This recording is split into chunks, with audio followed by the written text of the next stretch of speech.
আল্লাহকে এতটাই বিশ্বাস করবেন, তিনি যদি কাটার মধ্য দিয়ে আপনাকে হাঁটান, তাহলে মনে করবেন আপনাকে গোলাপের বাগানে নিয়ে যাচ্ছেন। আপনি যদি যে কোনো কষ্টে যদি থাকেন, আপনি যদি ব্যথিত হন, আপনি যদি আঘাতপ্রাপ্ত হন, তাহলে আপনি মনে করবেন আপনার আল্লাহ এই কষ্ট দেওয়ার মানেই হলো আল্লাহ আপনাকে ওয়ালা সাউফা ইউতিকা রাব্বুকা ফাতারদা, এমন কিছু দিতে যাচ্ছেন সেটা পেলে তুমি খুশি হয়ে যাবে। যত কষ্ট আছে, যত দুঃখ আছে, সব তুমি ভুলে যাবে। এমন জায়গা আল্লাহ নিতে চাচ্ছেন। সেজন্য আল্লাহর প্রতি আমাদের বিশ্বাস নাই, আমরা বিশ্বাস রাখতে পারি না।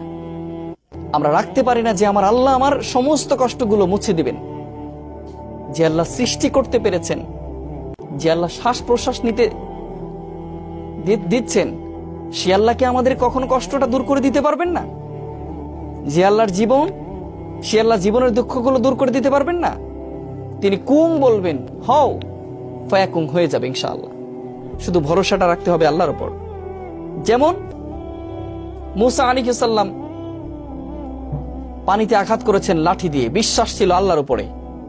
লাঠির কোনো এখানে ক্ষমতা ছিল না, শুধুমাত্র বিশ্বাসটাই ছিল বড়। আল্লাহ তাআলা তাকে 12টি রাস্তা তৈরি করে তাকে বাঁচিয়েছিলেন। তেমন করে আপনাকেও আল্লাহ বাঁচাবেন, শুধুমাত্র ধৈর্য ধরতে হবে।